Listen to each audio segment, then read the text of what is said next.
Es el sueño el motor, son las metas a alcanzar. Siempre hay que descubrir la manera de vivir. Este lugar, esta tierra, tiene tanto que ofrecer.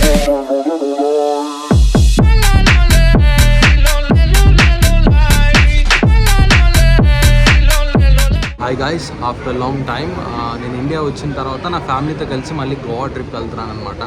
So first time నా nephew కూడా నాతో వస్తున్నాడు. First flight experience నా నెఫ్యూకి ఎలా ఉంటుందో చూద్దాం. అసలు గోవా ఎలా ఉంటుంది, 5 days ట్రిప్ అనమాట. సో లగేజ్ ఎక్కువ ఉండడం వల్ల ఏంటంటే మేము క్యాబ్లో వెళ్ళిపోతున్నాము, డాడీ వెనకాల లగేజ్తో ఆటోలో వస్తున్నారు. కార్ తీసుకెళ్ళిపోవచ్చు కానీ ఎందుకు ఎయిర్పోర్ట్లో పెట్టడం అని మేమే తీసుకెళ్ళాలి. ఎయిర్పోర్ట్కి అయితే ఇన్ టైంలో రీచ్ అయిపోయాము. రీచ్ అయిన తర్వాత మా మొక్కల్లోని హ్యాపీనెస్ చూడాలి. ఎందుకంటే నేను యూకే నుంచి రావడం, ఇది మళ్ళీ ఫ్యామిలీ ట్రిప్ అందరు కలిసి వెళ్ళడం కదా, అందుకనమాట. ఈ 5 days అసలు ఎలా ఉంటుంది, ఎలా జరుగుతుంది అన్నది మొత్తం నా ఎక్స్పీరియన్స్ చూడండి. నేను అసలు ఏం ఫుడ్ తింటాను, ఎలా ప్లేస్ తిరుగుతాను. నాకు గోవా ఫస్ట్ టైం అన్నమాట, చూద్దాం ఎలా ఉంటుందో. సో ప్రజెంట్ అయితే నాది వైజాగ్ టు హైదరాబాద్ ఫ్లైట్ అన్నమాట, హైదరాబాద్ నుంచి గోవా. సో హైదరాబాద్లో 2 hours లేవర్ ఉంది.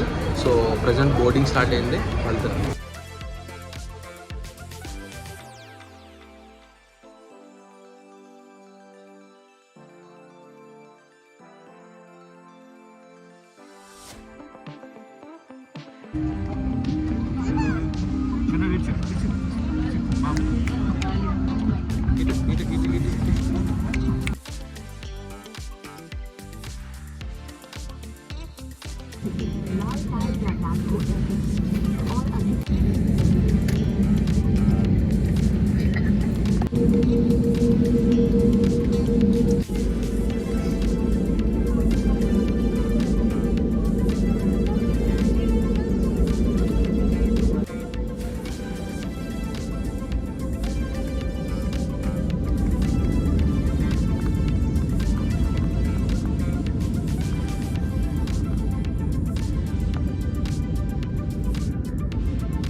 ఇప్పుడే ఫ్లైట్ టేక్ ఆఫ్ అయిందనమాట.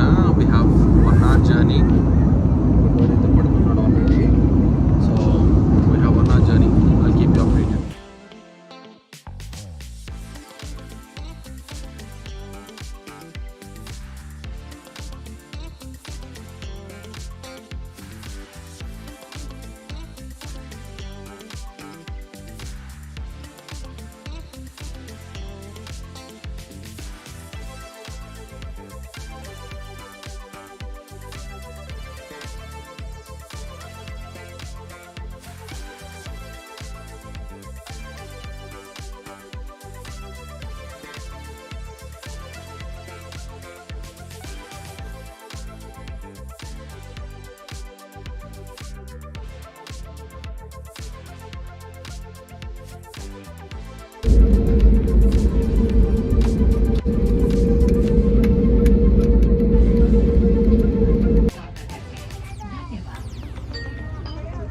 Ladies and gentlemen, boys and girls, for your safety, firmly hold on to the handrails and secure accompanying children with care.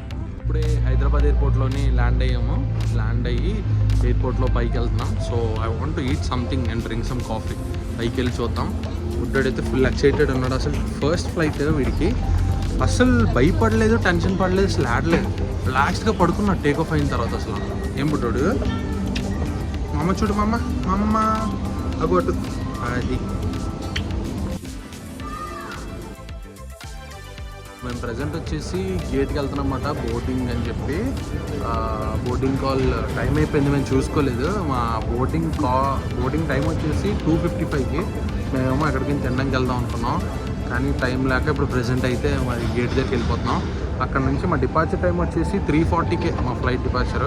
So gate దగ్గర ఏమైనా ఉంటే తిందాం అనుకుంటున్నాం. అందులో ఒక ఆయన అడిగితే ఇటు సైడ్ వెళ్ళాలి ఈ ఫుడ్ కోసం అని అడిగితే ఆయన ఏమో పైకి వెళ్ళాలి, మీరు పైకి వెళ్తే చాలా లాంగ్ అయిపోతుంది అన్నాడు. చూస్తానేమో కళ్ళు ఎదురుగానే KFC ఉంది ఇక్కడ. మిస్ఇన్ఫర్మేషన్. వీ హ్యావ్ KFC, ఉలవచారు ఇవన్నీ ఉన్నాయి. సో మొత్తానికి ఏదో దానిలో తినేసి వెళ్దాం, చాలా ఆకలి వేస్తుంది అబ్బా. ఏ ప్లేసెస్ దొరకపోయేటప్పటికి మొత్తానికి స్టార్బక్స్కి వచ్చాం. స్టార్బక్స్లోని 3 ఫుడ్ ఐటమ్స్, 4 కాఫీస్ తీసుకున్నాం. దీంట్లో 1 కాఫీ ఆల్సో. మొత్తం కలిపి 2700 చేంజ్ అయిందనమాట. బోర్డింగ్ అయిపోయింది, we are going into the flight. First time Goa experience, చాలా ఎక్సైటెడ్ నేను, చిన్నోడు. సో గోవా డాడీ, అక్క, come on guys let's go.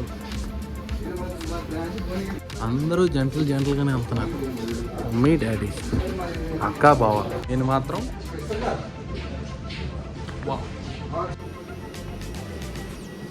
Present ఇప్పుడైతే హైదరాబాద్ నుంచి ఫ్లైట్ గోవాకి. ఇక్కడ నుంచి ఇప్పుడే పైలట్ చెప్పిందంటే 50 మినిట్స్ డిస్టెన్స్ అంట గోవా. సో టేక్ ఆఫ్ అవుతుంది. గోవాలో దిగిన తర్వాత మీకు క్లియర్ అప్డేట్ ఇస్తుంది.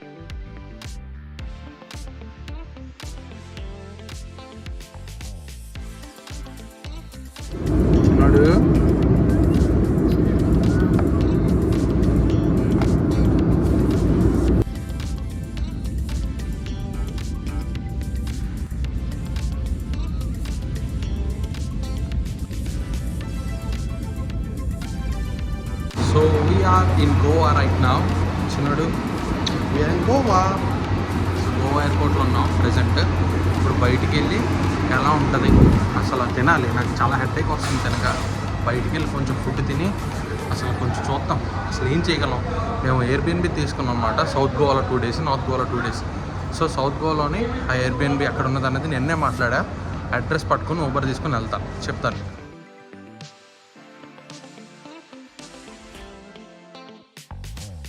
ఇక్కడ లోకల్ ట్యాక్సీ వాళ్ళు బాగా స్కామ్స్ చేస్తున్నారని నేను విన్నాను. సో అక్కడ చూస్తున్నారు కదా గవర్నమెంట్ ట్యాక్సీ యాప్ అని చెప్పి, గోవా మైల్స్ అని ఉంటుందన్నమాట. ఆ యాప్లో చేసుకుంటే మీకు తక్కువ రేట్లకి క్యాబ్ దొరుకుతుంది అనమాట. మేమైతే ఇప్పుడు ఎగ్జిట్ 8 నుంచి బయటకు వెళ్తున్నాము. మేము వచ్చేసి కన్సోలిం పోస్ట్ ఆఫీస్ దగ్గర మేము ఎయిర్బిఎన్బి బుక్ చేసుకున్నాం. సో ఇక్కడ నుంచి అక్కడికి టోల్తో కలిపి టోటలీ 600 చేంజ్ అవుతుంది అన్నమాట మొత్తం. మామూలుగా అయితే 1500 to 2000 ఛార్జ్ చేస్తున్నారని చెప్పి మిగతా యూట్యూబర్స్ చెప్పడం విన్నాను. So guys, this is Goa. బాగారు గోవా వచ్చాం. టొయోటా రుమియన్ అంట, ఇక్కడికే వస్తానని చెప్పాడు అబ్బాయి. సో ఇప్పుడే ఎయిర్పోర్ట్ నుంచి స్టార్ట్ అయ్యామన్నమాట. ఇక్కడ ఎంట్రన్స్లోనే A2 గేట్ అని లాస్ట్ గేట్, దాని పక్కనే టోల్ ఉంటుంది. అక్కడ 50 రూపీస్ పే చేయాలి. ఇది కూడా ఈ ట్యాక్సీ ఛార్జెస్లో ఇంక్లూడెడ్ అన్నమాట. వాళ్ళు క్యాష్ ఇచ్చేటప్పుడు అది కట్ చేసుకొని మనం ఇచ్చేయచ్చు మిగతా అమౌంట్ అన్నమాట.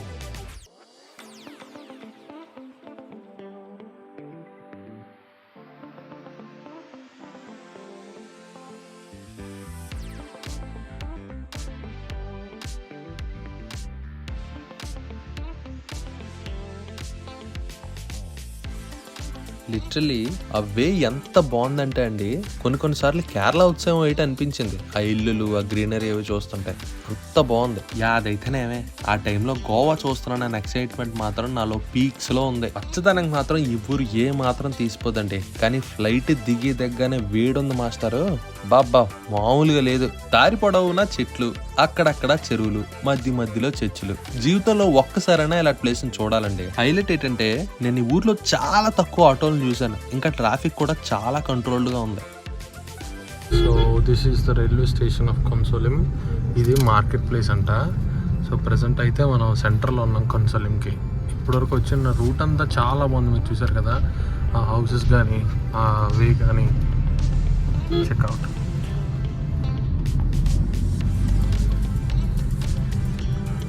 సో ఇతను వచ్చేసి మా ఎయిర్బిఎన్బి బయట లిక్కర్ షాప్ ఓనర్ అనమాట.